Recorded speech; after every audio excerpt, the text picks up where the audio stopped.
सौरभ जी, निश्चित रूप से मुख्यमंत्री कौन बनेगा, किसकी जीत होगी, किसको कितनी सीट मिलेगी, इस वक्त सबसे बड़ा सवाल है। सीट शेयरिंग के मुद्दे पर दिल मांगे मोर, हमारी स्क्रीन पर नजर आ रही है तस्वीरें। तो ये जो दिल मांगे मोर की जो बात है, बात ये रमन जी कि निश्चित रूप से तय सब कुछ दिल्ली में होगा, लेकिन उसका असर पटना में सौरभ जी जहां बैठे हैं वहां होगा। तो महागठबंधन हो चाहे एनडीए हो, सीट शेयरिंग को लेकर जो बात टेबल पर फाइनल जो है वो आखिरी दिन तक चलती रहेगी जब तक अनाउंसमेंट एक एक सीट को लेकर होना नहीं है। रमन जी, देखिए, काफी हद तक बातचीत हो चुकी है, क्योंकि चाहे महागठबंधन की बात करें या एनडीए की बात करें, तमाम राजनीतिक दलों के नेताओं के बीच बातचीत का सिलसिला लगातार चल रहा है। धर्मेंद्र प्रधान की मुलाकात हुई है कल उपेंद्र कुशवाहा से, जीतन राम मांझी से भी उनकी मुलाकात हुई है। इसके अलावा एक और दौर की बातचीत दिल्ली में चिराग पासवान के साथ होनी है। यानी कि आप कह सकते हैं कि बातचीत का सिलसिला जो है वो लगातार चल रहा है। तो तेजस्वी यादव ने तमाम महागठबंधन के नेताओं की बैठक बुलाई थी। उस बैठक में सीटों का निर्धारण भी करीब करीब हो गया है। सौरभ आज बता रहे थे कि किस दल को कितनी सीटें मिलेंगी, इसका अंदाजा एक खाका तैयार हो चुका है। मैं सौरभ से जानना चाहूंगा कि आखिरकार आपके पास जो जानकारी है कि महागठबंधन में आरजेडी कितनी सीटों पर चुनाव लड़ सकती है, कांग्रेस कितनी सीटों पर चुनाव लड़ सकती है, और वीआईपी के बारे में कहा जा रहा है कि 17 से 18 सीटें वीआईपी को मिल सकती है।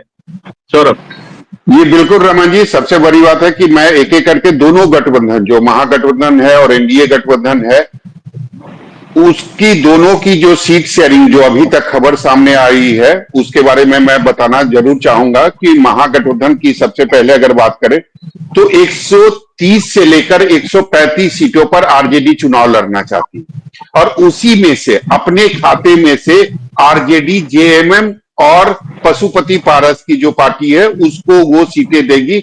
ये लगभग गठबंधन के तमाम जो साथी हैं उनसे बातचीत में तय हो चुकी है। इसके अलावा अगर कांग्रेस की बात करें तो निश्चित रूप से कांग्रेस भले ही 70 सीटों की मांग कर रही हो आरजेडी से, लेकिन आरजेडी ने तय किया है कि कांग्रेस को 50 से 55 सीटें दी जाएगी। तीसरी तरफ अगर मुकेश सहनी की बात करें तो मुकेश सहनी की मांग जरूर 50 सीटों की रही है, लेकिन मुझे लगता है कि मुकेश सहनी के खाते में मात्र 20 सीटें आएंगी। हालांकि लगातार मुकेश सहनी की एक और कंडीशन है कि वो चाहते हैं कि जब बिहार में महागठबंधन की सरकार बनेगी तो वो डिप्टी सीएम बनेंगे, तो इसका फैसला तो महागठबंधन की सरकार बनने के बाद होगा। लेकिन ये जरूर खबर आ रही है कि 20 सीटें जो है वो मुकेश सहनी की पार्टी वीआईपी को दी जा सकती है। इसके अलावा अगर लेफ्ट की बात करें तो पिछली बार 2020 में लेफ्ट की जो पार्टियां थी, जो तीनों पार्टियां थी, उसको मिलाकर 19 सीटें दी गई, जिसमें 12 सीटों पर लेफ्ट ने जीत हासिल की थी। तो निश्चित रूप से 2020 में लेफ्ट की जो स्ट्राइक रेट थी वो काफी अच्छी थी। अगर हम कांग्रेस से करें तो इस बार हो सकता है कि 30 सीटें तक लेफ्ट को दी जा सकती है। तो इस तरह से मुझे लगता है कि सीटों का बंटवारा महागठबंधन में होगा। दूसरी तरफ अगर हम एनडीए की बात करें तो निश्चित रूप से एनडीए में एक लड़ाई बिहार में कई सालों से, पिछले 20 सालों से होती रही है कि बड़ा भाई और छोटे भाई, और हमेशा से ये देखा गया है कि बड़े भाई की भूमिका में नीतीश कुमार की पार्टी रही है और नीतीश कुमार की पार्टी को ज्यादा सीटें मिली है। लेकिन इस बार मुझे लगता है कि वो चीजें नहीं होगी। वो चीजें इसलिए नहीं होगी, सबको पता है 2020 में 20 विधानसभा चुनाव के जो नतीजे आए थे उसमें क्या हुआ था। नीतीश कुमार की पार्टी तीसरे नंबर की पार्टी बन गई थी।